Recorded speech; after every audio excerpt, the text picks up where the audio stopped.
Hello बच्चों। आज हम लोग breathing and exchange of gases का लेक्चर नंबर 3 पढ़ने जा रहे हैं। और इसमें हम लोग आज देखेंगे ह्यूमन रेस्पिरेटरी सिस्टम की जो एनाटॉमी होती है। हम लोग बेसिकली आज उस पे फोकस करेंगे कि क्या होता है जब हम एक्सटर्नल एनवायरनमेंट से एयर को लेते हैं, तो एयर कहाँ कहाँ के थ्रू होते हुए हमारी लंग्स में पहुंचती है और अल्टीमेटली लंग्स की एल्वेलाई में पहुंचती है। तो वो किस पाथ से होकर जाती होगी, उन सारी चीजों के बारे में हम आज डिस्कस करेंगे। अब मुझे आप ये बताइए कि लास्ट क्लास में जो मैंने लेक्चर नंबर 2 लिया था उसमें मैंने आपको क्या पढ़ाया था। बेसिकली लास्ट क्लास में मैंने आपको पढ़ाया था रेस्पिरेटरी ऑर्गन्स पढ़ाए थे। रेस्पिरेटरी ऑर्गन्स में जनरली बेटा मैंने बात किया था क्या, एक तो मैंने जनरल बॉडी सरफेस की बात की थी। मुझे बताइए जनरल बॉडी सरफेस में कौन कौन से ऐसे ऑर्गेनिजम्स हैं जो कि अपनी बॉडी से रेस्पिरेशन करते हैं। बताइए, जैसे कि मैंने आपको बताया था प्रोटोजोआ बताया था, मैंने आपको पोरीफेरा बताया था, निडेरिया बताया था, टेनोफोरा बताया था, प्लेटीहेल्मिन्थेस बताया था एंड एस्केहेल्मिन्थेस बताया था। ठीक है। इसके बाद मैंने बात किया था स्किन यानी कि क्यूटेनियस रेस्पिरेशन की। ये बताइए किस में हो रहा था, आपका अर्थवॉर्म में हो रहा था और फ्रॉग में हो रहा था। लेकिन एक बात ध्यान रखिएगा कि फ्रॉग में कब हो रहा था बेटा, फ्रॉग में हो रहा था ड्यूरिंग हाइबरनेशन। ठीक है। फिर मैंने थर्ड बात किया था दैट इज ट्रैकियल रेस्पिरेशन। अच्छा, ये अगर मैंने बात करनी है किसकी, जनरल बॉडी सरफेस से बेटा, तो ऐसे रेस्पिरेशन को मैंने क्या बोला था, डायरेक्ट रेस्पिरेशन भी कहा था, है ना। अब जैसे कि अगर हम ट्रैकियल रेस्पिरेशन की बात करते हैं बेटा, तो ऑर्थोपोड्स के जो आर्थ्रोपोड्स होते हैं उनके बॉडी पर छोटे छोटे पोर्स होते हैं जिनको हम लोग स्पाइरेकल्स बोलते हैं। और इसी स्पाइरेकल्स के थ्रू होते हुए एक्सटर्नल एनवायरनमेंट की जो एयर होती है वो उनके बॉडी में एंटर कर जाती है और डायरेक्टली सेल तक पहुंचती है। और यहां पर भी एनवायरमेंटल ऑक्सीजन का और सेल के बीच में डायरेक्टली एक्सचेंज होता है। इसीलिए इसी को मैंने क्या बोला था, डायरेक्ट रेस्पिरेशन बोला था। फिर मैंने आपको पढ़ाया था क्या बेटा, बुक लंग्स और बुक गिल्स। अगर गिल्स आ जाए तो इसका मतलब हम क्या समझते हैं, ये किसी एक्वेटिक एनिमल्स के लिए होगा। तो मुझे बताइए एक्वेटिक एनिमल्स में जब हमने आर्थ्रोपोड की बात की थी तो मैंने बात की थी किंग क्रैब या लिमुलस की। ये एक लिविंग फॉसिल होता है और इसमें क्या होता है बेटा, बुक गिल्स के थ्रू क्या होता है आपका, क्या होता है आपका, रेस्पिरेशन होता है। Very good. फिर मैंने क्या बताया था, बुक लंग्स बताए थे और ये मैंने स्पाइडर और स्कॉर्पियन में बताया था और ये भी आर्थ्रोपोड्स के ही मेंबर है। फिर उसके बाद मैंने आपको बताया था गिल्स, जिसको मैंने क्या बोला था, गिल्स वाले रेस्पिरेशन को मैंने क्या बोला था, ब्रेंकियल रेस्पिरेशन नाम दिया था। क्या नाम दिया था बच्चों, ब्रेंकियल रेस्पिरेशन नाम दिया था। और ये मेनली फिशेस में देखने को मिलेगा। ठीक है। चलिए फिर मैंने आगे गया था। अच्छा हाँ, गिल्स के थ्रू अगर हम फ्रॉग के टैडपोल लार्वा की बात कर रहे हैं तो इसकी जो फ्रॉग का जो टैडपोल लार्वा होता है उसमें भी जो रेस्पिरेशन होता है वो गिल्स के थ्रू ही होता है। ठीक है बच्चों। फिर हम और आगे गए थे और हमने देखा था पल्मोनरी सेक। जैसे कि हमने बात किया था पल्मो, पल्मो मतलब होता है लंग्स। इसका मतलब जो टेरेस्ट्रियल मोलस्का होते हैं उसमें बेटा पल्मोनरी सेक के थ्रू होता है। और टिनिडिया जिसको मैंने फेदर लाइक गिल बोला था, इसमें क्या होगा कि जो मोलस्का कहां पे रहेंगे आपके, बताइए कहां पे रहेंगे, हाँ एक्वेटिक एनिमल्स होंगे, मतलब एक्वेटिक में रहेंगे मोलस्का, मतलब कि पानी में रहेंगे। उनमें किसके थ्रू होगा बेटा, टिनिडिया के थ्रू होगा। फिर मैंने बताया था क्या, एयर सैक। लेकिन मैंने यहां पर ये एक बात मेंशन की थी कि जो एयर सैक होते हैं बेटा वो आपके रेस्पिरेटरी ऑर्गन नहीं होते हैं। बिल्कुल सही बात है, बिल्कुल सही बोल रहे बच्चों। ठीक। अब लास्टली मैंने क्या बताया था, पल्मोनेरी वेंटिलेशन जैसे कि लंग्स। और लंग्स में अगर हमने बात किया था एम्फीबियंस यानी कि एडल्ट एम्फीबिया, मतलब कि एडल्ट जो फ्रॉग होगा वो बेटा किसके थ्रू करेगा आपका, फ्रॉग। मैं बार बार इसलिए मेंशन करता हूं क्योंकि हमारे सिलेबस में फ्रॉग है, हमको पढ़ना है, तो आप वहां से कनेक्ट कर सकें। ठीक है। फिर मैंने बात किया था क्या, एम्फीबिया के बाद क्या आएंगे, रेप्टाइल्स, फिर बर्ड्स यानी कि एव्स, और फिर लास्ट में क्या आएगा बेटा, मैमल्स आएंगे। तो ये हमने रेस्पिरेटरी ऑर्गन्स के बारे में बात किया था। और उससे पहले हमने क्या बात किया था बेटा, आपका बताइए, एक्सटर्नल एंड इंटरनल रेस्पिरेशन। हमने बोला था कि जब एयर बाहर से एक्सटर्नल एनवायरनमेंट से लेकर लंग तक पहुंचेगी तो इसको मैंने पल्मोनरी वेंटिलेशन बोला था। ये भी एक्सटर्नल रेस्पिरेशन के अंदर आएगा। और साथ ही साथ exchange between alveoli and blood, इसको भी मैंने किस में कंसीडर किया था, एक्सटर्नल। और बाकी जो भी जैसे कि बस दो ही को किया था? नहीं, तीन चीजों को किया था बेटा, ट्रांसपोर्ट ऑफ गैसेस भी तो था। ठीक है, बिल्कुल सही बात है, चलिए पकड़ लिया आपने।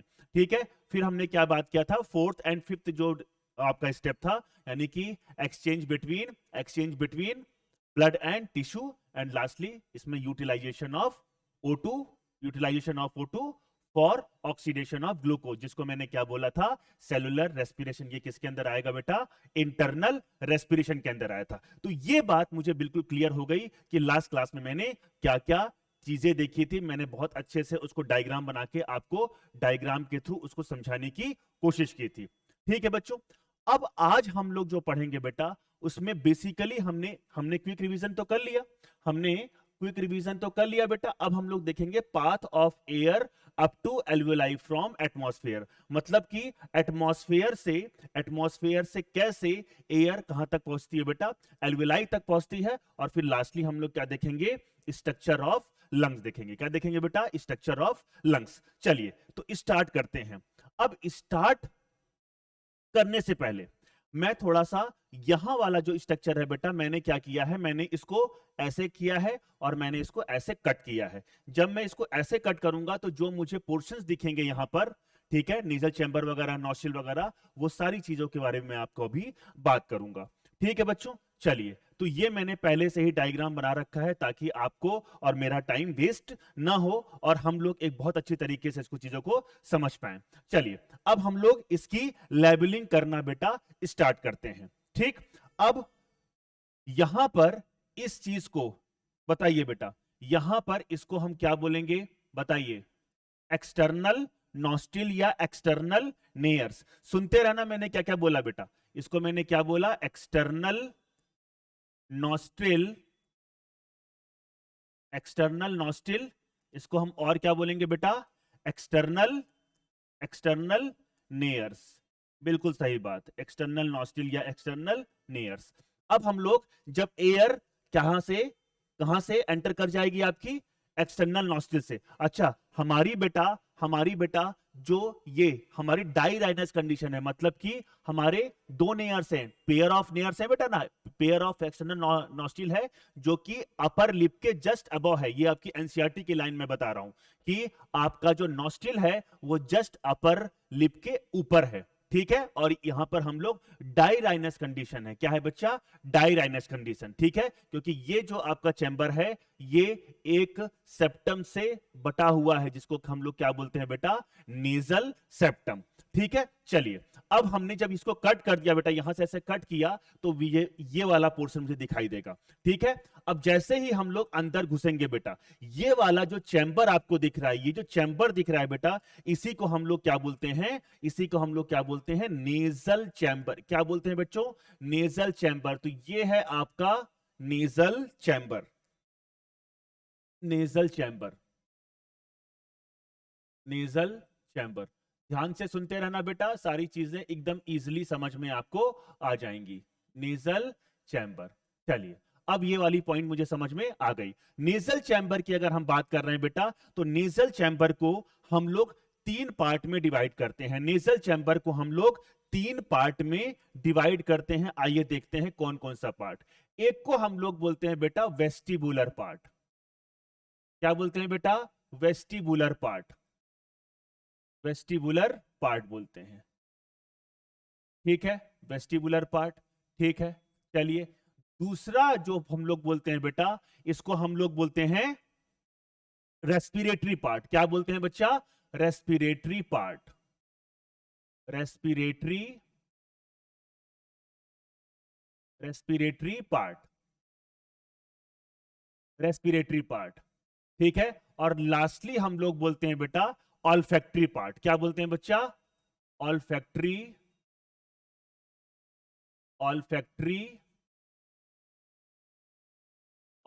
पार्ट।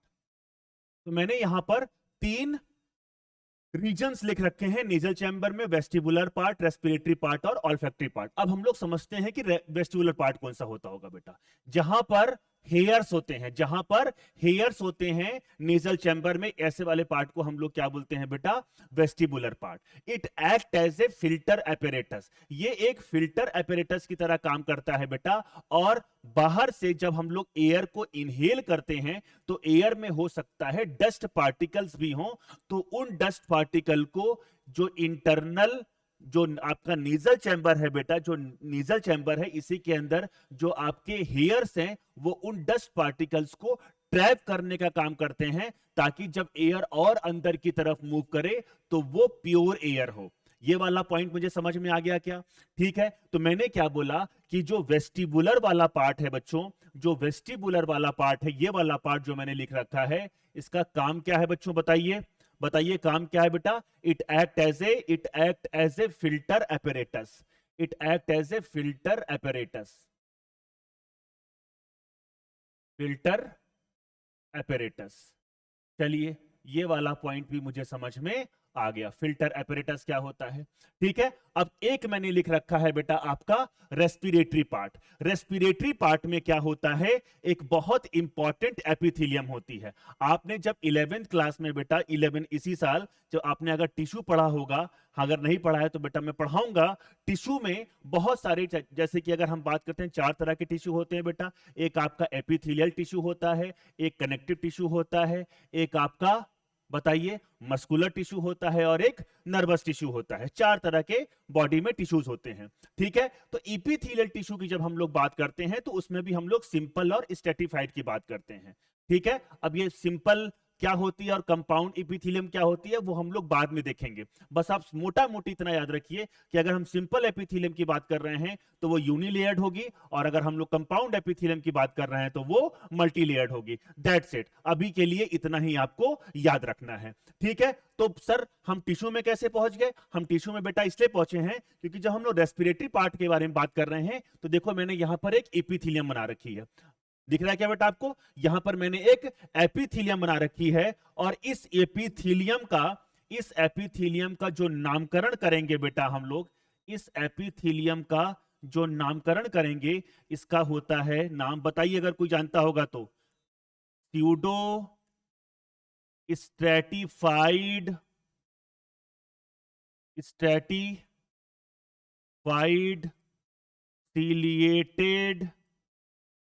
Ciliated कॉलुमनार glandular epithelium. बहुत छोटा सा नाम है बेटा। मैंने क्या बोला? Pseudo stratified ciliated कॉलुमनार glandular epithelium. और इसी को शॉर्ट फॉर्म में हम लोग pseudo stratified ciliated कॉलुमनार glandular epithelium, PSCCGE भी बोल देते हैं। ठीक है बच्चों, तो जब कभी भी मैं PSCCGE बोलूंगा तो आपको समझ में ये वाली बातें आ जानी चाहिए। यहां तक कोई दिक्कत है तो बताओ बेटा? यहां तक कोई दिक्कत मुझे लगता है नहीं होगी। ठीक है बेटा, चलिए आगे चलते हैं। तो अब यहां पर देखो मैंने एक चीज मेंशन की है, दैट इज ग्लैंडुलर। तो इसका मतलब यहां पर म्यूकस ग्लैंड्स होती हैं। क्या होती हैं बेटा? म्यूकस ग्लैंड्स, जो कि म्यूकस को प्रोड्यूस करेंगी। अब मुझे बताइए कि जब, और ये ध्यान रखिएगा कि यहां पर ब्लड सप्लाई बहुत ज्यादा होती है। क्या बोला बेटा मैंने? यहां पर ब्लड सप्लाई बहुत ज्यादा होती है। चलिए मैंने यहां पर कुछ ब्लड वेसल्स को भी बना देना है। ठीक है, तो मैंने यहां पर बोला कि यहां पर ब्लड सप्लाई इस वाले पार्ट में, नेजल चैम्बर वाले पार्ट में ब्लड सप्लाई बेटा बहुत ज्यादा होगी। ठीक है, और अगर ब्लड सप्लाई ज्यादा होगी मुझे, तो आप एक बात बताइए कि जब एयर यहां से एंटर करेगी, तो यहां से इन ब्लड वेसल से टकराएगी बेटा, और जब एयर टकराएगी तो उसका जो टेम्परेचर होगा, जो हम लोग एक्सटर्नल एनवायरनमेंट की जो एयर ले रहे हैं बेटा, क्या वो बॉडी टेम्परेचर से मैच कर रही होगी? क्या बिल्कुल नहीं कर रही होगी। लेकिन हमको जो भी एयर हम लोग अपने एल्यूलाई तक पहुंचाएंगे, हमारा मेन मकसद क्या होगा कि हम लोग एज सुन एज पॉसिबल उस एयर को बॉडी टेम्परेचर के अकॉर्डिंग कर दें। नहीं तो आने वाले क्या कहते हैं जो अंदर की तरफ जो टिश्यू होंगे वो एयर से डैमेज हो सकते हैं। और इसीलिए जब आपने कभी देखा होगा बेटा कि कभी कभार जब गर्मी का मौसम आता है तो गर्मी के मौसम में कई बार नाक से खून बहने लगता है बेटा। वो इस कारण भी होता है कि जब हम लोग बहुत ज्यादा हॉट एयर को इनहेल करते हैं तो ये जो ब्लड वेसल्स होती हैं ये रप्चर हो सकती हैं, और ये रप्चर होने के कारण बेटा फिर नेजल ब्लीडिंग हो सकती है। ठीक है, तो मुझे लगता है ये वाला पॉइंट भी आपको क्लियर हो गया होगा जो मैंने आपको यहां पर बता दिया। चलिए, ये वाला पॉइंट क्लियर हो गया बेटा, तो मैं आगे चलूं। तो मैंने यहां पर एक पॉइंट लिखना था बेटा, और वो ये पॉइंट है कि मैंने यहां पर ग्लैंडुलर एपिथेलियम बोल रखा है। तो इसका मतलब क्या है, यहां पर ग्लैंड्स होंगी, यहां पे म्यूकस प्रोड्यूस होगा, और म्यूकस प्रोड्यूस होगा तो डस्ट पार्टिकल को, मतलब कि हेयर तो ट्रैप करने का काम कर ही रहे हैं, क्या यहां पर डस्ट पार्टिकल भी ट्रैप होंगे क्या इस म्यूकस के कारण? बिल्कुल ट्रैप होंगे। तो इसका कारण डस्ट ट्रैपिंग का काम ये एपिथेलियम भी कर रही है। और साथ ही साथ बेटा यहां पर जो ब्लड वेसल हैं बेटा, ये क्या करेंगे, जो एयर हम इनहेल कर रहे हैं उसको बॉडी टेम्परेचर तक ला देंगी। इसका मतलब it act as a air conditioner. और साथ ही साथ हम लोग क्या करते हैं बेटा, इसको जो एयर होती है हम उसको ह्यूमिडिफाइड भी कर देते हैं। क्या कर देते हैं बेटा? ह्यूमिडिफाइड। तो नेजल चैम्बर का अगर मोटा मोटी आपसे कोई काम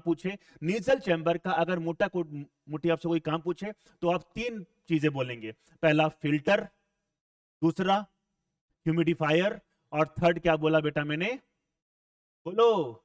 एक मैंने बोला फिल्टर, एक मैंने अभी तो बताया क्या, ह्यूमिडिफायर, और थर्ड मैंने क्या बोला? एक्ट एज ए एयर, क्या? अरे बॉडी टेम्परेचर को मेंटेन, मतलब एक्सटर्नल जो एयर था उसको मेंटेन कर रहा है कि नहीं कर रहा है? तो यानी टेम्परेचर को मेंटेन करने का काम कर रहा है। ठीक है, चलिए।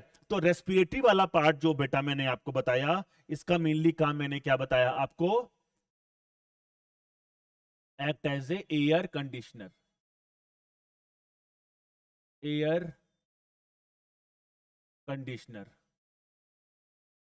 ठीक है। अब ऑल्फैक्टरी पार्ट सुनिए। ऑल्फैक्टरी पार्ट बेटा बहुत इंपॉर्टेंट है, इसीलिए मैं यहां पर मेंशन कर रहा हूं। ऑल्फैक्टरी पार्ट सुनिएगा बेटा ध्यान से। ऑल्फैक्टरी पार्ट देखिए, जब हम लोग बेटा यहां पर बात करते हैं नेजल चैम्बर में, तो यहां पर तीन तरह के कॉन्का होते हैं। क्या होते हैं बेटा? कॉन्का। एक्चुअली कॉन्का के ऊपर ही बहुत ज्यादा ब्लड सप्लाई होती है। कॉन्का के ऊपर ही बहुत ज्यादा क्या होती है बेटा? Blood supply. और तीन तरह के कॉन्का होता है, सुपीरियर, मिडिल और इंफीरियर कॉन्का, या कॉन्की बोल देते हैं इनको। चलिए, तो मैं इसको भी बेटा यहां पर मेंशन कर देता हूं।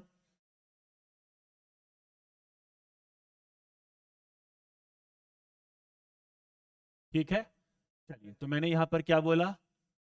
Superior, middle and inferior, superior, middle and inferior कॉन्की।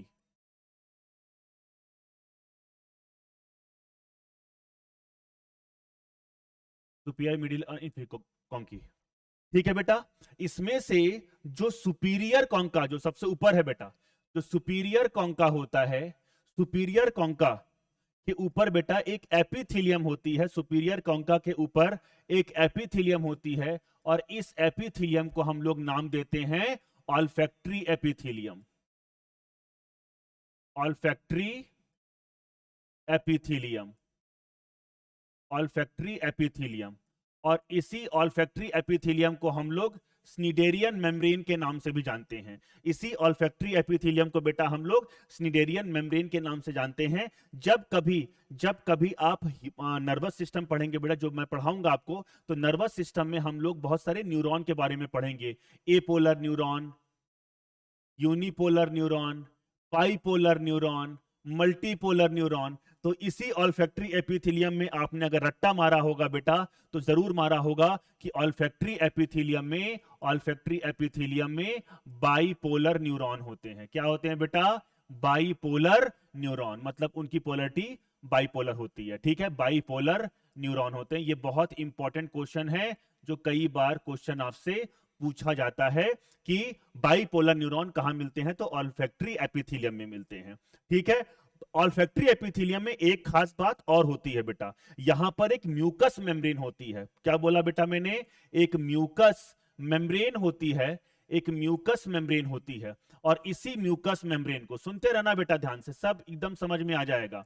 Mucus membrane होती है बच्चा, म्यूकस मेम्ब्रेन होती है, और इस म्यूकस मेम्ब्रेन को हम लोग बोलते हैं, बताइए, सॉरी म्यूकस मेम्ब्रेन बोल रहा हूं, mucus gland, sorry I really apologise बच्चों। ठीक है, म्यूकस मेम्ब्रेन, ठीक, म्यूकस ग्लैंड्स होती हैं, और इसी म्यूकस ग्लैंड्स को हम लोग बोलते हैं बच्चे बोमन्स ग्लैंड। क्या बोलते हैं बेटा? क्या बोलते हैं बच्चों? Bowman's gland.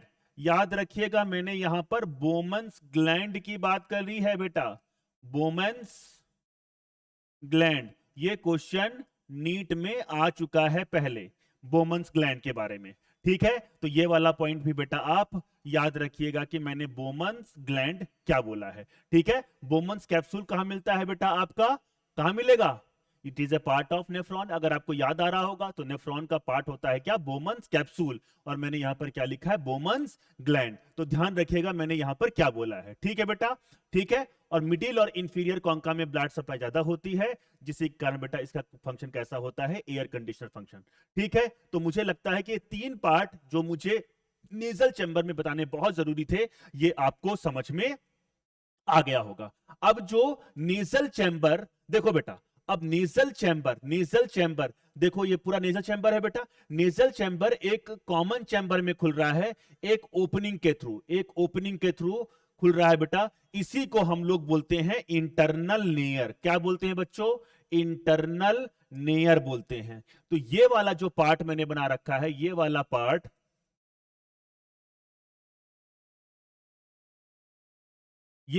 बच्चों जो मैंने बना रखा है, इसी को हम लोग क्या बोलेंगे बेटा?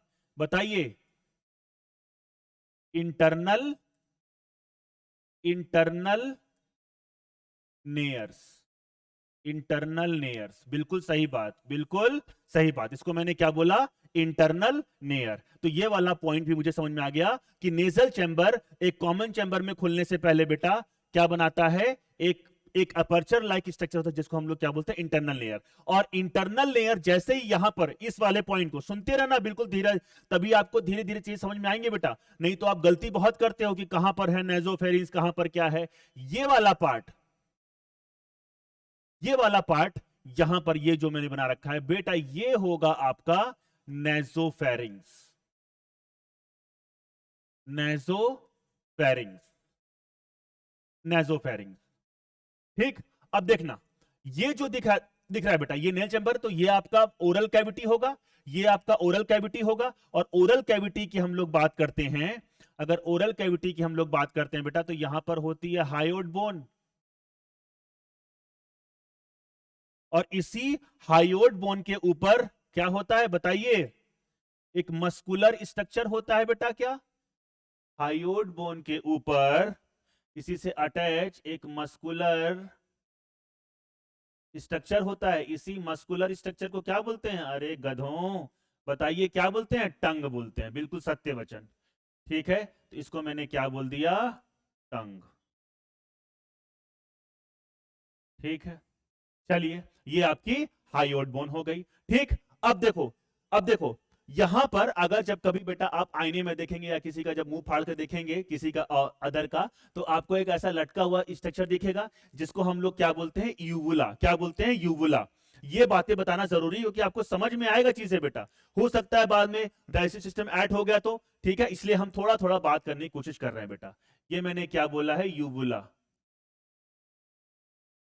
अब सुनना, क्या होता है जब कभी आप खाना खा रहे होते हैं बेटा, जब कभी आप खाना खा रहे होते हैं तो ये यूविला ऊपर की तरफ ऐसे शिफ्ट हो जाएगा और किसको बंद कर देगा, इंटरनल लेयर को बंद कर देगा, यानी कि खाना आपके नेजल चैम्बर में नहीं जाएगा, क्योंकि ये जो आपका पीछे वाला जो पार्ट है बेटा, इस वाले पार्ट को हम लोग कलेक्टिवली क्या बोलते हैं, ये वाला पार्ट तो नेसोफेरिंक्स है, लेकिन जो ओरल कैविटी के जो पीछे वाला पार्ट, ये वाला पार्ट, इसको हम लोग क्या बोलते हैं, ओरोफेरिंक्स। क्या बोलते हैं बच्चा, ओरोफेरिंक्स। तो ये वाला पार्ट कहलाता है आपका, ये वाला पार्ट कहलाता है आपका ओरोफेरिंक्स।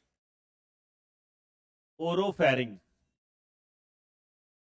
ओरोफेरिंक्स, ध्यान से सुनते रहना बेटा, कहां पर मैंने क्या चीजें बताई हैं। ओरल कैविटी के पीछे वाले पार्ट को मैंने क्या बोला, ओरोफेरिंक्स, और नेजल चैम्बर के पीछे वाले पार्ट को मैंने क्या बोला, नेजोफेरिंक्स। इतनी बात मुझे लगता है आपको समझ में आ गई होगी।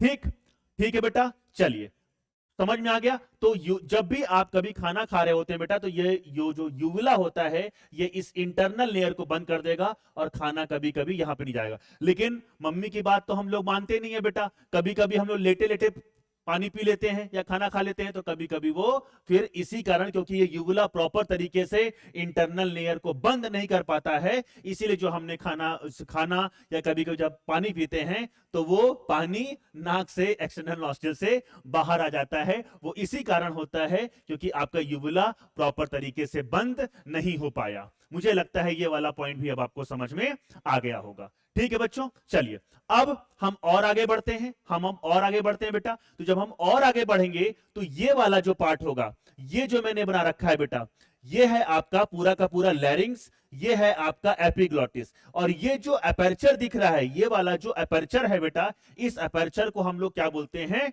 बताइए, ग्लॉटिस। क्या बोलते हैं बच्चा, ग्लॉटिस। तो ये वाला जो अपर्चर है, ये वाला जो अपर्चर है, इसको हम लोग क्या बोलते हैं, ग्लॉटिस। ठीक है, ठीक।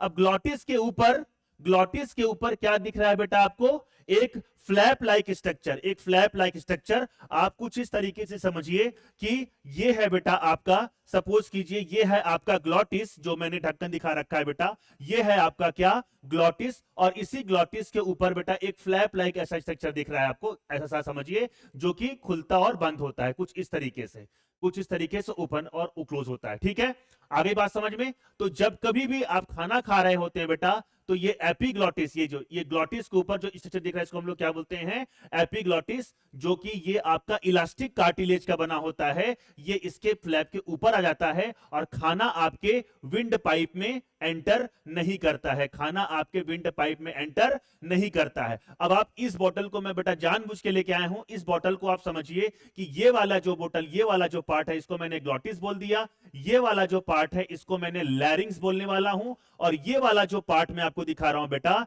दैट इज विंड पाइप और ट्रैकिया, विंड पाइप और ट्रैकिया। तो फिर से मैं रिपीट कर रहा हूं बेटा, मैंने क्या बोला, ये वाला जो पार्ट है इसको मैंने क्या बोला, ग्लॉटिस, ये वाला जो पार्ट है इसको मैंने क्या बोला, बताइए, लैरिंग्स, और ये वाला जो पार्ट है इसको मैंने क्या बोला, विंड पाइप। ठीक है, और जो इसके ऊपर फ्लैप लाइक स्ट्रक्चर है, ये this flap like structure, this flap like structure known as epiglottis, which is made up of epiglottis। मुझे लगता है ये वाला पॉइंट भी अब आपको समझ में आ गया होगा। चलिए, तो इसको भी हम लोग मेंशन कर देते हैं, दैट इज एपिग्लॉटिस।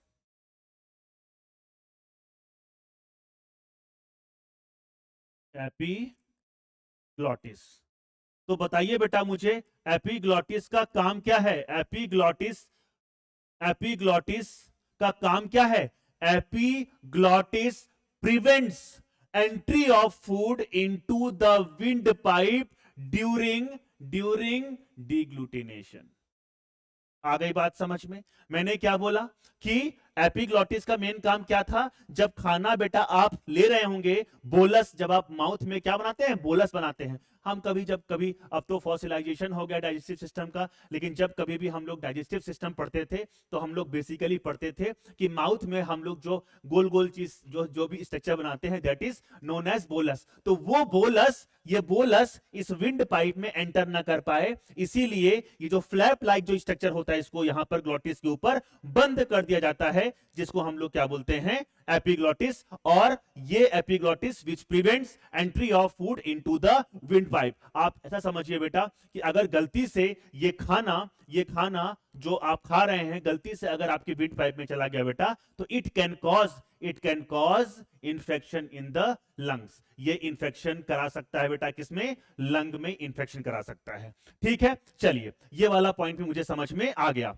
अब सुनना बात ध्यान से, ये जो वाला पार्ट है, इस वाले पार्ट को मैं क्या बोलूंगा, लैरिंग्स, जिसको हम लोग क्या बोलने वाले हैं बेटा, वॉइस बॉक्स। ठीक, तो ये वाला जो पार्ट है बेटा, ये वाला जो पार्ट है, इसको हम लोग क्या बोलते हैं, लैरिंग्स। चलिए ये वाला पॉइंट भी मुझे समझ में आ गया। और लैरिंग्स को हम लोग क्या बोलते हैं, वॉइस बॉक्स। तो लैरिंग्स को हम लोग क्या बोलते हैं बच्चा, वॉइस बॉक्स बोलते हैं। और लैरिंग्स यानी कि, और विंड पाइप की यानी कि ये जो ट्रैकिया है बेटा, जस्ट पीछे कौन एक स्ट्रक्चर दिख रहा है बेटा, ये दिख रहा है क्या, हाँ ये भी क्या है, एक tube like structure, that is oesophagus. अब देखो आपने खाना इनगल्फ कर लिया, तो ये एपिग्लॉटिस को बंद कर लिया, तो खाना भी टप्पा खा के कहां चला जाएगा, यहां पर चला जाएगा। आ गई बात समझ में। तो यहां पर आपने जो प्यारा प्यारा सा बोलस बनाया था, वो बोलस अब यहां पर आ जाएगा। ये मैंने क्या बताया बेटा, बोलस। ठीक है, चलिए तो ये बोलस है आपका, बोलस है। ठीक है बेटा, और ये क्या है आपकी, ईसोफेगस। ये क्या है आपकी, ईसोफेगस।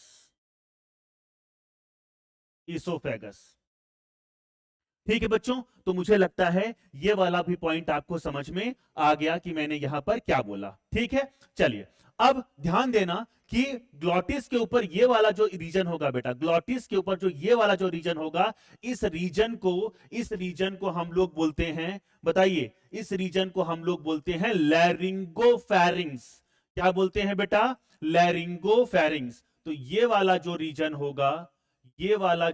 होगा, इस रीजन को हम लोग बोलते हैं लैरिंगोफैरिंग्स।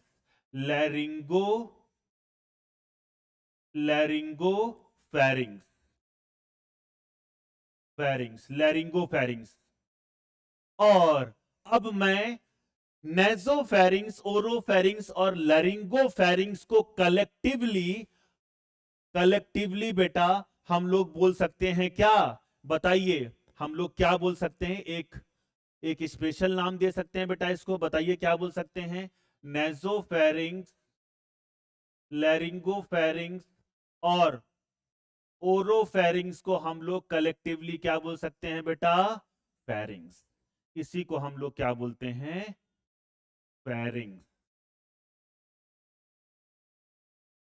तो ये वाला पॉइंट भी अब आपको समझ में आ गया कि मैंने यहां पर क्या लिखा है। मैं आशा करता हूं कि ये हौच पौच नहीं हो रहा होगा बेटा, आप आराम से देखिएगा मैंने क्या बताने की कोशिश की है। ठीक है, तो नेजल चैम्बर के पीछे वाले रीजन को मैंने क्या बोला, बताइए, नेजोफेरिंग्स। ओरल कैविटी के पीछे चैम्बर को मैंने क्या बोला, ओरोफेरिंग्स। और जस्ट अबव द ग्लॉटिस, इसको मैंने क्या बोला, लैरिंगोफेरिंग्स। और यहीं पर तो आप ऐसा बोल सकते हो कि लैरिंगोफेरिंग्स में क्या ओपन होता है, ग्लॉटिस ओपन होता है। क्लियर है, क्लियर है तो आगे चलते हैं, क्लियर है तो आगे चलते हैं। ठीक है, क्लियर है तो आगे चलते हैं। यहां तक मुझे लगता है कोई डाउट वाली बात नहीं होनी चाहिए। और सारे के सारे मैंने जो भी यहाँ पे स्ट्रक्चर मेंशन थे, सबको सब मैंने यहाँ पर मेंशन कर दिया बेटा। ये आपकी हाइयोड बोन होती है, ये आपका टंग होता है। ठीक है, चलिए एक बार आप इस डायग्राम को देखिए, फिर हम आगे आगे चलते हैं बेटा।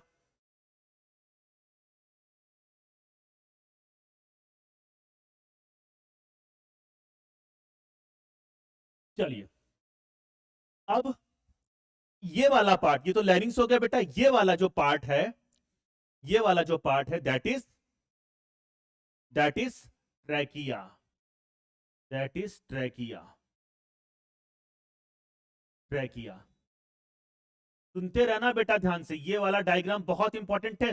मैक्सिमम जो आपका इंफॉर्मेशन है वो मैं एक ही डायग्राम में इसको इंक्लूड करने की कोशिश कर रहा हूं, एक ही डायग्राम में इंक्लूड करने की कोशिश कर रहा हूं। तो ये जो ट्रैकिया मैंने बनाए रखा है, ठीक है, ट्रैकिया की अगर हम बात करते हैं, लैरिंग्स कंटिन्यूस इनटू विंड, इसी को ट्रैकिया को हम लोग क्या बोलते हैं बेटा, विंड पाइप। ट्रैकिया को हम लोग क्या बोलते हैं बच्चा, विंड पाइप। इसी को ही हम लोग क्या बोलते हैं, विंड पाइप।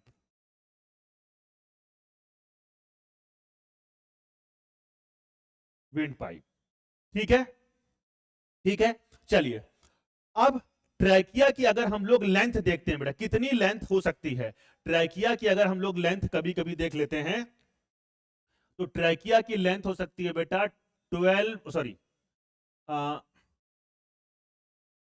10 to 12 centimetre.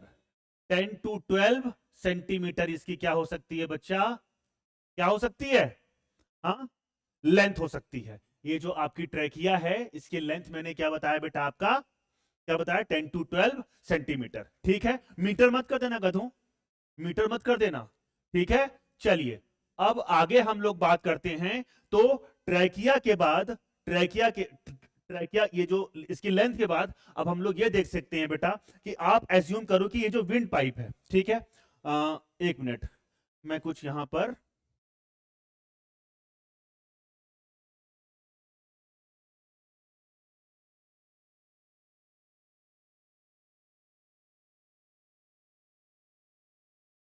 एक मिनट बच्चों,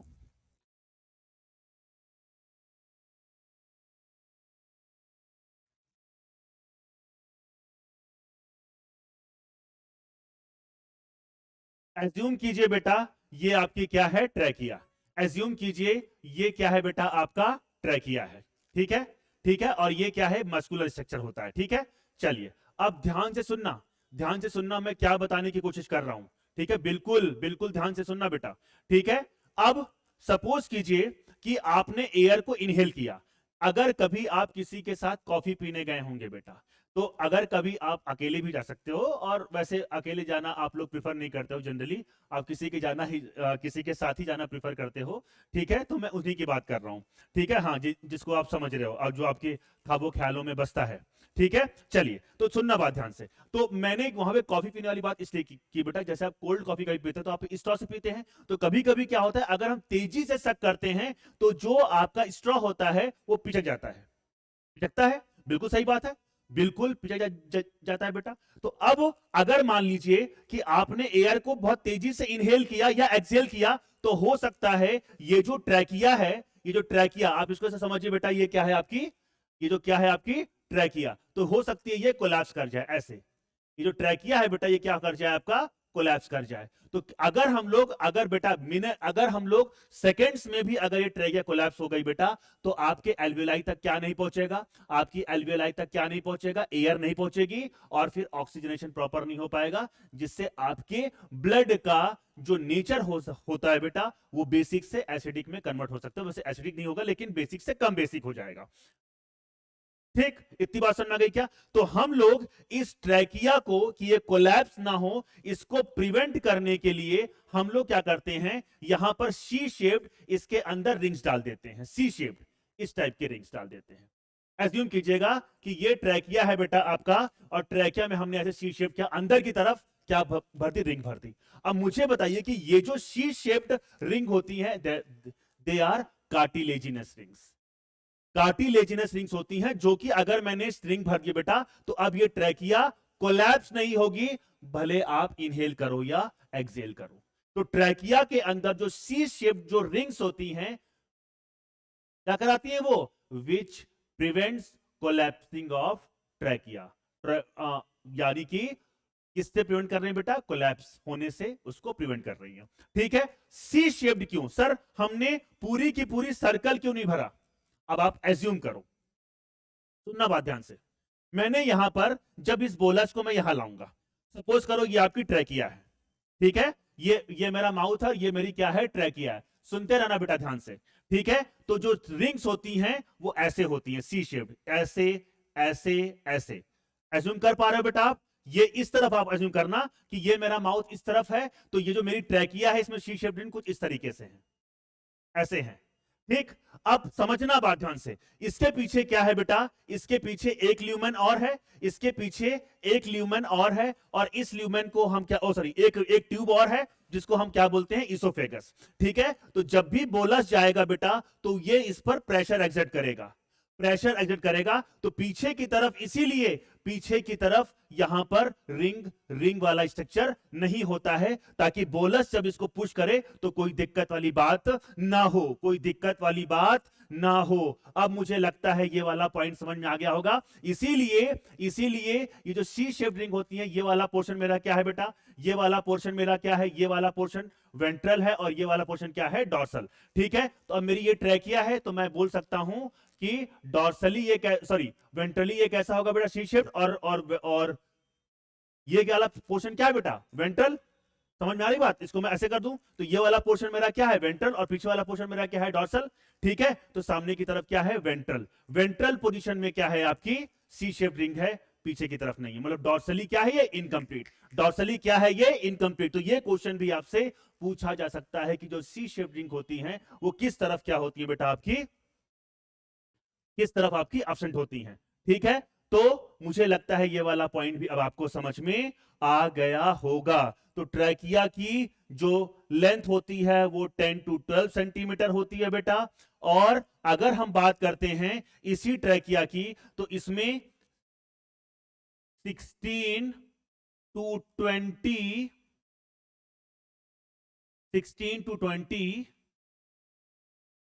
कार्टिलेजिनस,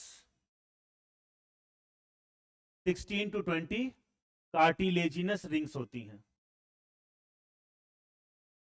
ठीक है, ठीक है, 16 to 20 क्या होती है बेटा, कार्टिलेजिनस रिंग्स होती हैं, which prevents collapsing of trachea. आ गई बात समझ में। ठीक है, कार्टिलेजिनस रिंग सी शेप्ड, इसको मैं लिख देता हूं C shaped, C shaped. Dorsally incomplete लिख लेना बेटा आप लोग, डॉर्सली इनकम्प्लीट लिख लेना। ये वाला पॉइंट भी समझ में आ गया। अब सुनो एक बात और, ये जो आपको दिख रहा होगा बेटा मेरा ये हल्का सा, इसी को हम लोग क्या बोलते हैं, एडम्स एप्पल। इसी को हम लोग क्या बोलते हैं बेटा, एडम्स एप्पल। और ये वाला जो पार्ट होता है एडम्स एप्पल, एडम्स एप्पल, ये मेल में ज्यादा प्रोमिनेंट होता है एज कंपेयर टू फीमेल। ये मेल में ज्यादा प्रोमिनेंट होता है एज कंपेयर टू फीमेल, और इसीलिए मेल की जो वॉइस होती है बेटा वो हैवियर होती है as compare to female, due to this structure. इसी को हम लोग क्या बोल रहे हैं, एडम्स एप्पल। और ये किसका इंप्रेशन है बेटा, ये जो एडम्स एप्पल है ये किसका इंप्रेशन है, लैरिंग्स का इंप्रेशन है। अंदर क्या होगा, लैरिंग्स होगा, जो कि यहां पे एक उभार बना रहा है, जिसको मैंने क्या बोला है, बताइए, इसको मैंने क्या बोला है, एडम्स एप्पल। तो यहां पर ये वाला जो पोर्शन है बेटा, इसको हमने क्या लिखना है, एडम्स एप्पल, एडम्स एप्पल। ठीक, चलिए, तो इस वाले डायग्राम में अब मुझे लगता है कि ये पूरा डायग्राम भर चुका है, और यहां पर सारी की सारी चीजें मुझे लगता है कंप्लीट हो गई। आप एक बार इस डायग्राम को फिर से देखिए बेटा, फिर मुझे बताइए कोई दिक्कत है तो यहां तक। कोई दिक्कत नहीं है, कोई दिक्कत नहीं है। तो अब हम लोग वापस से आगे चलते हैं। ये क्या बना दिया सर आप, ये बना रखा है बेटा आगे का पूरा स्ट्रक्चर। अब हम लोग पूरा पहले इसको बेटा क्या करेंगे, इसको पहले हम लोग लेबलिंग करेंगे, और इसके बाद फिर हम देखना आगे देखेंगे, पूरा आपको समझ में आ जाएगा। ठीक, चलिए, तो मुझे बताइए, सुनना बात एकदम एकदम बेटा डरने वाली बात नहीं, बिल्कुल लप्पू सा है, आपको सारी चीजें समझ में आ जाएंगी। मुझे बताइए कि ये क्या है बेटा आपका, बताइए। लैरिंग्स है, बिल्कुल सत्य वचन, सही बोला बच्चों ने, लैरिंग्स है।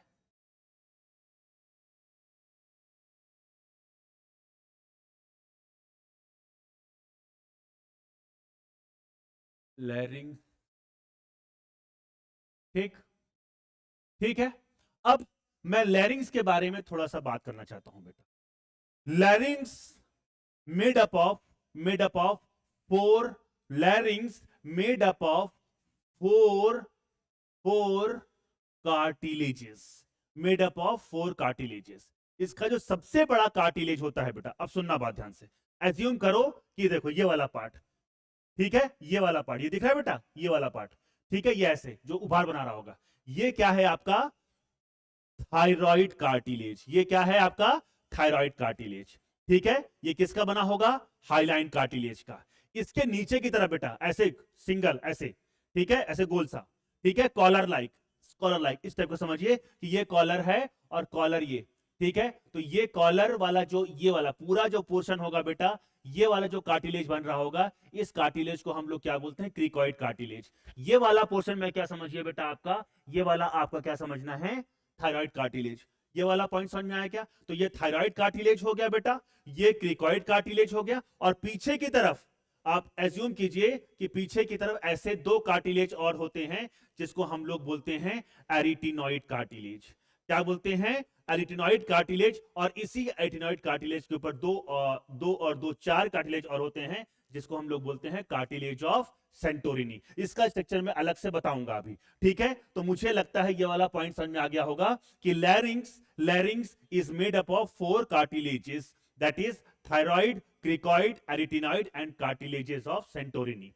ठीक, फिर से रिपीट कर रहा हूं, thyroid, cricoid, arytenoid and cartilages of Santorini. ठीक, चलिए अब इसके बाद ये वाला जो स्ट्रक्चर है बेटा, बताइए ये वाला स्ट्रक्चर क्या है आपका, ट्रैकिया। बिल्कुल सत्य वचन, ये क्या बेटा मैंने बोला, ट्रैकिया। अभी इतनी देर से बात कर रहे थे क्या, ठीक है। अब सुनना, एक बहुत इंपॉर्टेंट पॉइंट जो आपकी एनसीईआरटी में लिखा हुआ है वही मैं रिपीट कर रहा हूं बेटा। Trachea enters into thoracic cavity. अब आपकी जो बॉडी, ये वाला पोर्शन क्या है बेटा आपका, ये वाला पोर्शन क्या है आपका, थोरेसिक कैविटी, और ये क्या है आपकी एब्डोमिनल कैविटी। ये थोरेसिक कैविटी और ये क्या है आपकी एब्डोमिनल कैविटी। थोरेसिक और abdominal cavity separated by a muscular structure, that is, बताइए, दैट इज डायफ्राम। बिल्कुल सही बात है, ठीक है। तो ये लैरिंग्स, ये trachea. when trachea enters into the thoracic cavity, mid of the thoracic cavity, it bifurcate into primary bronchus।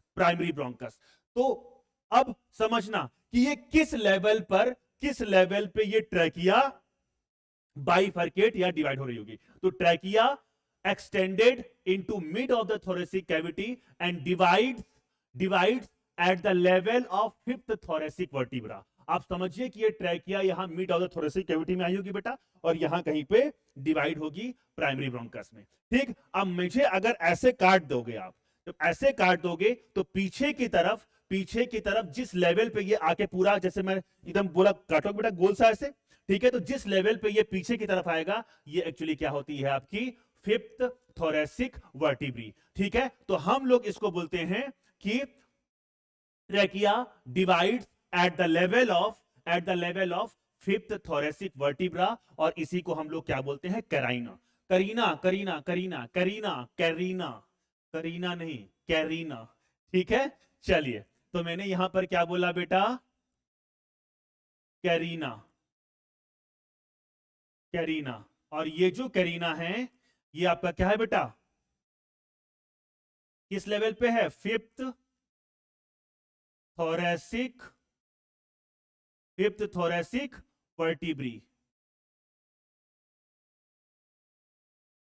5th thoracic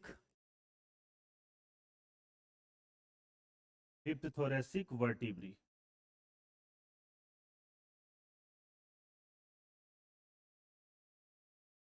आ गई बच्चों बात समझ में, आ गई, इतनी वाली बात समझ में आ गई। तो मैं आगे चलूं तो क्या, तो ठीक है, ये ट्रैकिया था और फिर ये क्या डिवाइड हुई, ये क्या है, प्राइमरी ब्रोंकस। ये क्या है बेटा आपका, प्राइमरी ब्रोंकस। इधर भी होगा, ये सब पढ़ाऊंगा बेटा मैं, टेंशन वाली बात नहीं है, बिल्कुल एकदम इजी है बेटा। बस हम लोग कोशिश यही नहीं करते हैं कि हम लोग अच्छे से पढ़ाई करें। याद रखिएगा बेटा, याद रखिएगा एक चीज, कि जब तक आप अपनी मिस्टेक्स को आइडेंटिफाई नहीं करोगे, हाँ, अगर आप अपने एरर्स को अटेंशन नहीं दोगे तो सक्सेस भी बेटा आपको अटेंशन नहीं देगी। याद रखना, जब तक आप अपनी गलतियों को अटेंशन नहीं दोगे तब तक आपको सक्सेस भी अटेंशन नहीं दोगी देगा बेटा, क्योंकि असफलता और सफलता सिक्के के अलग अलग पहलू हैं बेटा। एक चीज याद रखिएगा कि सिक्के का एक पहलू आपका सक्सेस है और एक क्या है आपका अनसक्सेस। जब तक आपको अगर बहुत सारे ऐसे बच्चे होंगे जिन्होंने ड्रॉप लिया होगा और सिलेक्शन नहीं हुआ होगा बेटा, तो घबराने वाली बात नहीं है, क्योंकि याद रखिए कि सफलता तभी मिलती है जब आप असफलता के पाथ पर चलते हैं। तो दिक्कत वाली बात नहीं है बेटा। अगर आपको try to analyse your errors, try to analyse your errors बच्चों, आप अपनी गलतियों को अगर नहीं पकड़ोगे, याद रखना कि अगर आप अपनी गलतियों को, अगर आपने अपना खुद को अपने पे सर्च नहीं किया बेटा, तो आप कभी भी गूगल पे सर्च नहीं किए जाओगे। याद रखना, अगर आप अपने आप को सर्च करते हो तो कभी ना कभी गूगल पे आपका सर्च जरूर होगा। याद रखिएगा इस चीज को, जितने भी महान लोग हैं बेटा वो अपने आप से पहले मिलते हैं, तो ही फिर वो समाज को कुछ दे पाते हैं। ठीक है, तो अगर आपको गूगल पे सर्च होना है तो कोशिश कीजिए कि पहले आप अपने आप को सर्च करें। यह बात याद रखना बेटा, बिल्कुल हमेशा आत्ममंथन बहुत जरूरी है। मैंने पहले भी आपको ये चीजें बताई हैं कि अगर आपके अंदर कॉन्फिडेंस नहीं होगा चीजों को लेकर, आप देखो, अधजल गगरी छलकत जाए, आधा ज्ञान कभी भी सही नहीं होता है बेटा, आधा ज्ञान कभी भी सही नहीं होता है। मैंने हमेशा बोला है कि कहीं ना कहीं सर्वाइवल ऑफ द फिटेस्ट की थोड़ी लड़ी लग जाएगी बेटा, प्लीज याद रखिएगा इस चीज को। तो हमेशा पढ़िए ऐसा, अपने कॉन्सेप्ट को ऐसा बिल्ड कीजिए कि आपको आने वाले समय में कोई दिक्कतों का सामना ना करना पड़े। बहुत सारे ऐसे बच्चे हैं जो कि फर्स्ट ईयर में अपने बेसिक्स को ठीक करने के लिए मेरे लेक्चर्स देखते हैं। मैं महान नहीं बता रहा हूं बेटा, मैं सिर्फ आपको एक चीज शेयर कर रहा हूं। तो आप क्यों बेसिक चीजों से भागते हैं? कोई चीज मैं ऐसी नहीं बता रहा हूं जो कि अलग हो, बस थोड़ा सा एक्सटेंडेड फॉर्म में जब मैं बता देता हूं तो बच्चों को यह लगने लगता है कि सर ने बहुत ज्यादा पढ़ा दिया। ठीक है बच्चों, चलिए तो आगे चलते हैं और कोई दिक्कत वाली बात नहीं है। ठीक, चलिए, तो मैंने यहां पर क्या बोला कि अब ये क्या है बेटा आपका प्राइमरी ब्रोंकस, ये क्या है आपका प्राइमरी ब्रोंकस, प्राइमरी ब्रोंकस। आ गई बात समझ में? ठीक है, और यही प्राइमरी ब्रोंकस हाइलम से होते हुए, हाइलम से होते हुए मैं अगली क्लास में लंग लेके आऊंगा छोटू छोटू, तब समझ में आएगा आपको। ठीक है, तो मैंने क्या बोला कि जो लंग्स होते हैं बेटा, जो लंग्स होते हैं वो लेटरली, जैसे मान लो ये दो लंग्स रखे हैं तो यहां पर क्या आया है, दो लंग्स के बीच के स्पेस को हम लोग क्या बोलते हैं, मीडियम। जब मैं लंग पढ़ाऊंगा तो आपको बताऊंगा, तो ये लेटरली एंटर करते हैं। लेटरली नहीं गधों, कैसे लेटरली एंटर करेंगे? सोचा करो, मैं जानबूझ को ये चीज गलत बताता हूं आपको ताकि आपके दिमाग खुले। ये आपके लंग्स है, ये वाला अगर ये लंग्स है तो इसका ये वाला पोर्शन क्या होगा, मीडियल, और ये वाला पोर्शन क्या होगा, लेटरल। तो जब ट्रैकिया एंटर करेगी, तो जब प्राइमरी ब्रोंकस बनेगा तो ये मीडियली एंटर करेगा, और यहीं पर क्या होता है, एक होल जिसको हम लोग क्या बोलते हैं, हाइलम। बात करेंगे बाद में, आ गई बात समझ में? तो ये एंटर किया और फिर मीडियली ये कहां पर एंटर कर जाएगा बेटा, आपका लंग्स में एंटर कर जाएगा। ठीक है, तो ये हो गया आपका प्राइमरी ब्रोंकस। प्राइमरी ब्रोंकस के बाद अगर हम बात करते हैं, प्राइमरी ब्रोंकस डिवाइड होगा और क्या बनाएगा बच्चा आपका, सेकेंडरी ब्रोंकस, सेकेंडरी ब्रोंकस। ये है आपका सेकेंडरी ब्रोंकस। सेकेंडरी ब्रोंकस आगे जाके डिवाइड होकर बनाया क्या बेटा, टर्शरी ब्रोंकस। क्या बच्चों, टर्शरी ब्रोंकस, टर्शरी ब्रोंकस। और इसको मैंने क्या बोल रखा है बेटा, ये वाले पार्ट को मैंने क्या बोल रखा है, इनिशियल ब्रोंक्यूल्स। एक्चुअली ये प्राइमरी ब्रोंक्यूल, सेकेंडरी ब्रोंक्यूल और टर्शरी ब्रोंक्यूल हैं, जिसको मैंने क्या बोलना है कलेक्टिवली, इनिशियल ब्रोंक्यूल्स। क्या बोलना है बच्चों, इनिशियल ब्रोंक्यूल्स। तो इस पूरे पोर्शन को इस पूरे पोर्शन को मैं क्या बोलूंगा बेटा, इस पूरे पोर्शन को मैं क्या बोल रहा हूं बेटा, सुनते रहना बिल्कुल ध्यान से, ठीक है। इस पूरे पोर्शन को मैंने क्या बोलना है, बताओ जल्दी बताओ, क्या बोलना है, initial, initial bronchiole, initial bronchiole. तो मुझे एक बात बताइए बच्चों कि यहां तक मैंने सी शेप्ड कार्टिलेजिनस लिंक बता रखी है क्या, बना रखी है क्या, बिल्कुल सही बात। इसका मतलब क्या है कि सी शेड रिम कहां कहां मिलेगी, ट्रैकिया में मिलेगी, प्राइमरी ब्रोंकस में मिलेगी, सेकेंडरी में मिलेगी, टर्शरी में मिलेगी और इनिशियल ब्रोंक्यूल्स में मिलेगी, इनिशियल ब्रोंक्यूल्स में मिलेगी। देखो, और ये जो मैंने बना रखा है बेटा, ये वाला पार्ट, ये वाला जो पार्ट है, that is terminal bronchiole, that is terminal bronchiole. तो बेटा टर्मिनल ब्रोंकियोल में सी शेप्ड कार्टिलेजिनस रिंग नहीं बना रखा है, देख लो मैंने टर्मिनल ब्रोंकियोल में मैंने सी शेप्ड कार्टिलेजिनस रिंग नहीं बना रखा है।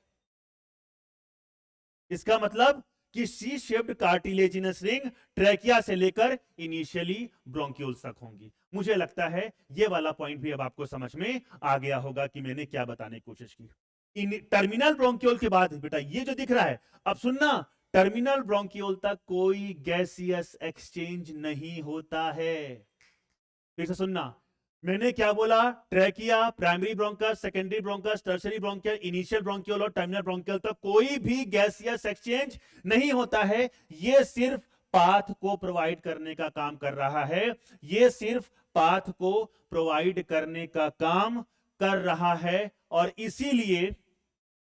इसीलिए हम लोग क्या बोलेंगे बेटा, बताइए बताइए, इसको हम लोग क्या बोलते हैं, कंडक्टिंग जोन। मुझे लगता है ये वाला पॉइंट भी अब आपको समझ में आ गया होगा। चलिए, तो ये वाला पॉइंट भी बच्चों आपको समझ में आ गया। सर आप बना बनाया गूगल से लाकर छाप कर क्यों नहीं ऐसे लेबलिंग कर देते, नहीं बेटा मैं ऐसा नहीं करता हूं। क्यों नहीं करता मैं, ऐसा इसलिए नहीं करता हूं ताकि मैं चाहता हूं कि जब मैं मेहनत कर रहा हूं तो आप भी मेहनत करो। जब मैंने इस डायग्राम को बनाया है आपके लिए तो आप भी बनाओ अपनी कॉपी में।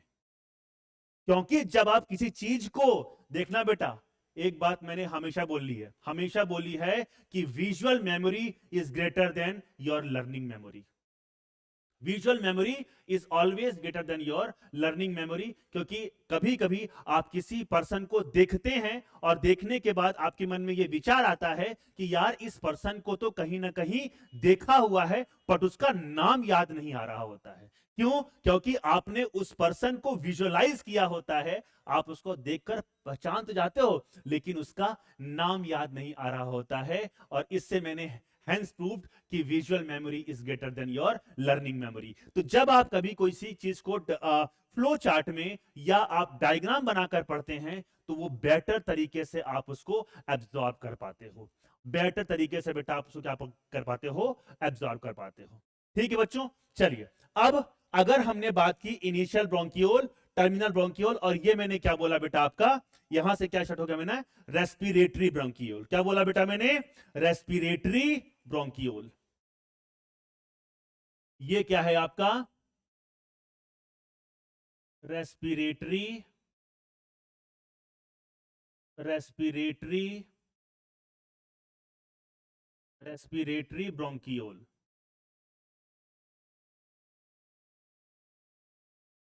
आ गई बच्चों बात समझ में। तो ये क्या था आपका, रेस्पिरेटरी ब्रोंकियोल। रेस्पिरेटरी ब्रोंकियोल के बाद आपका आएगा एल्वियोलर डक्ट। एल्वियोलर डक्ट, क्योंकि डक्ट में क्या है बेटा, ये देखो बैलून वाला पार्ट है, डक्ट में क्या है आपका, बैलून वाला पार्ट है जो कि गैसियस एक्सचेंज में पार्टिसिपेट कर रहा होगा, इसीलिए इसको हमने क्या बोला, एल्वियोलर डक्ट। ठीक है, और फिर एट्रियम, फिर एल्वियोलर सैक और फिर एल्वियोलाई। ठीक, तो इस वाले पार्ट को हमने क्या बोलना है बेटा, एल्वियोलर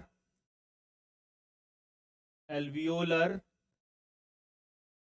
डक्ट, एल्वियोलर डक्ट। ठीक है, ठीक है बच्चों, ये वाला पार्ट क्या कहलाएगा बेटा आपका? Atrium.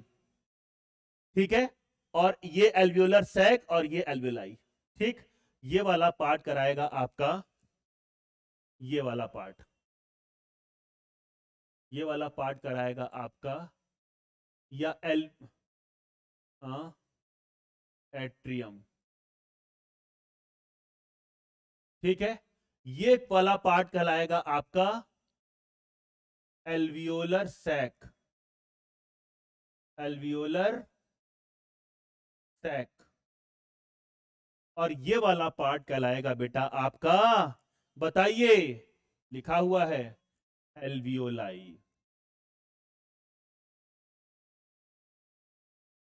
Alveoli.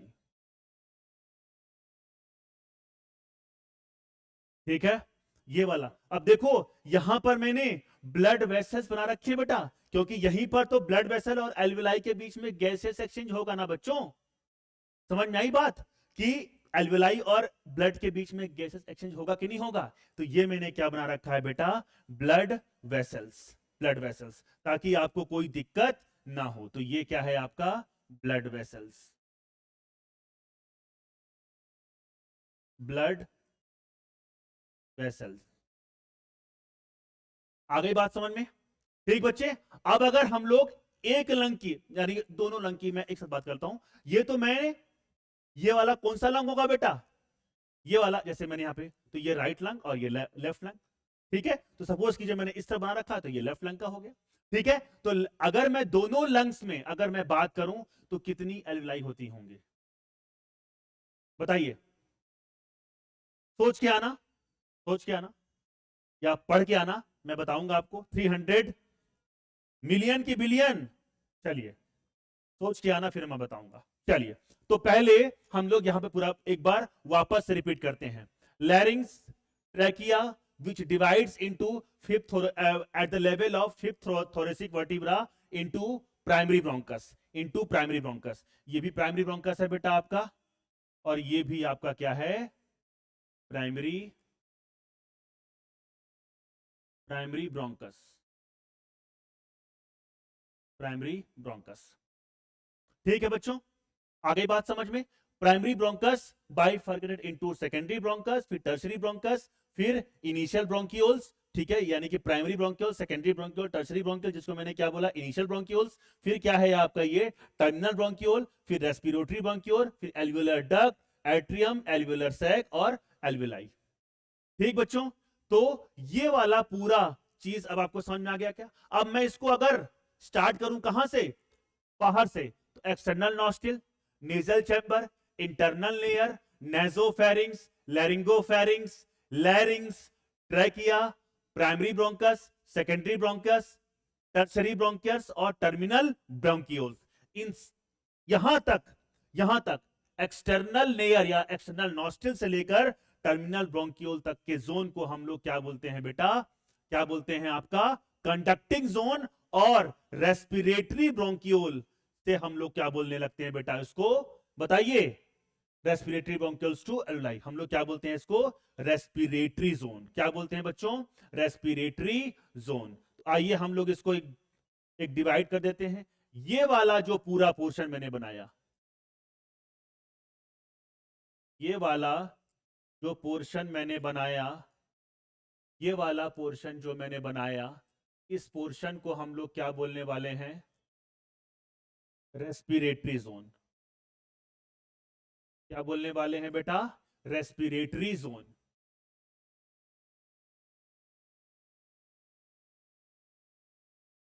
Respiratory, respiratory zone. ठीक है बच्चों, और इस पूरे जोन को, इस पूरे जोन को यहां से लेकर यहां तक, इस पूरे जोन को हम लोग क्या बोलेंगे बेटा? Conducting zone.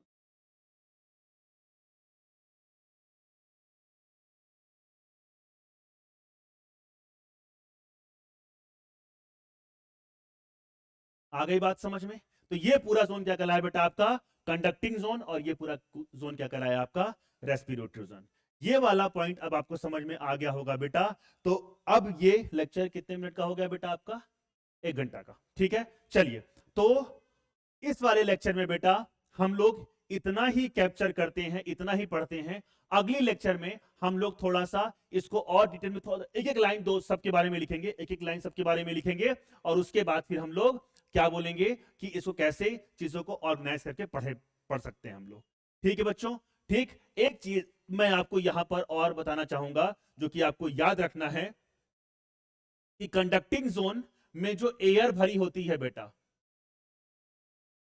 मैंने क्या बोला, ये यहां पर गैसियस एक्सचेंज में पार्टिसिपेट नहीं करेगा, लेकिन यहां पर एयर एट द टाइम होगी, और इस एयर को हम लोग बोलते हैं dead space. Dead space, dead space air, dead space air, और जिसका वैल्यू होता है 150 ml, जिसका वैल्यू होता है बेटा आपका 150 ml। तो इस वाले क्वेश्चन को भी आपको याद रखना है ताकि आपको कहीं पर भी कोई दिक्कत ना हो। 150 ml, ठीक है, 150 ml याद रखिएगा। जो आपने टाइडल वॉल्यूम लेते हैं बेटा, टाइडल वॉल्यूम, वो सिर्फ और सिर्फ एल्वेलाई तक अगर हम बात करते हैं तो 350 ml तक ही पहुंचता है।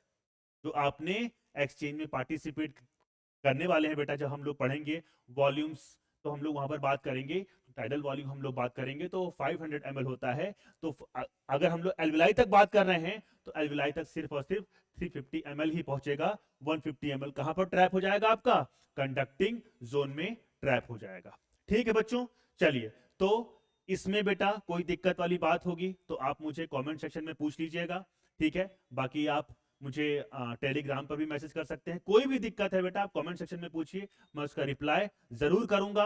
और टेंशन वाली बात नहीं बेटा, मुझे लगता है कि बहुत बेसिक से मैंने पढ़ाया है और कोई भी दिक्कत आपको यहां पर नहीं होगी। आगे भी हम लोग जब पढ़ेंगे बेटा तो एक एक चीज आपको समझ में आ जाएगी, ये मेरा आपको आश्वासन है। बाकी पढ़ना तो बेटा पड़ेगा आपको, क्योंकि मैं आपके बगैर मैं आपके लिए नीट यूजी नहीं दे सकता। ठीक है, आपको ही देना पड़ेगा। तो मेहनत तो बच्चों आपको खुद को करनी पड़ेगी। थोड़ा सा आप अपने शेड्यूल को प्रॉपर कीजिए। बच्चे पूछते हैं कि सर समझ में नहीं आ रहा है, या सर बहुत डिमोरलाइजिंग लग रहा है, सर कैसे करें? बेटा तो मैंने हमेशा आप लोग को एक ही चीज गाइड की है कि अपने ऊपर कॉन्फिडेंस को बिल्ड कीजिए, मतलब अपने अंदर कॉन्फिडेंस लाइए, और बहुत ज्यादा चिंता करने की बात नहीं है, क्योंकि आपका फ्यूचर जो होने वाला है वो आपको नहीं पता है। आप अपने प्रेजेंट में रहिए और अपने ज्यादा से ज्यादा अपने वर्क पे फोकस करो। जो आपका करंट समय चल रहा है, कोशिश करो कि इसको प्रॉपर तरीके से अगर आपने यूटिलाइज कर लिया, प्रॉपर तरीके से यूटिलाइज कर लिया, तो आने वाला समय आपका अच्छा होगा। सिंपल सी बात है बेटा, डिस्ट्रैक्शन मतलब मैं सिंपल सी बात बताऊं अगर आपको, तो distraction it is a part of life. ये डिस्ट्रैक्शन होना बहुत स्वाभाविक सी बात है। सब बच्चे बोलते हैं सर डिस्ट्रैक्शन हो रहा है। मुझे ये बताओ बेटा, अभी तो आप डिस्ट्रैक्ट हो जाओगे, फिर बाद में आप अपनी जिंदगी से डिस्ट्रैक्ट हो सकते हो। ये जो एक बहुत सिंपल सा शेर है कि लोग हर मोड़ पे रुक रुक के संभलते क्यों हैं, इतना डरते हैं तो चलते क्यों हैं। मोड़ होता है जवानी का संभलने के लिए, मोड़ होता है जवानी का संभलने के लिए, लोग इस मोड़ पर आकर फिसलते क्यों हैं। तो कहने का सिंपल सा मतलब यह है बेटा कि आपका जो अभी समय है, अभी जो समय है, इसमें आप अपने कार्यों को ऐसे प्रॉपर वे में कीजिए ताकि आपका आने वाला समय अच्छा हो। अगर आपने इसी करंट समय को अगर अच्छा कर लिया तो आने वाला समय भी आपका बेहतरीन हो जाएगा। ये बात मानिए, हमेशा मैंने बोला है बच्चों को कि मेहनत, आपका हार्ड वर्क कभी भी वेस्ट नहीं होता है बच्चों। तो हमेशा की तरह बढ़िया से खाना पीना खाइए, मस्त रहिए, डिस्ट्रैक्शन से दूर रहिए। अपने वाले को या अपनी वाली को बोल दीजिए कि अभी हम अपना कैरियर बनाएंगे, उसके बाद फिर पूरी जिंदगी बची है बेटा। ठीक है, ठीक है बच्चों, तब तक के लिए थैंक यू सो मच बच्चों।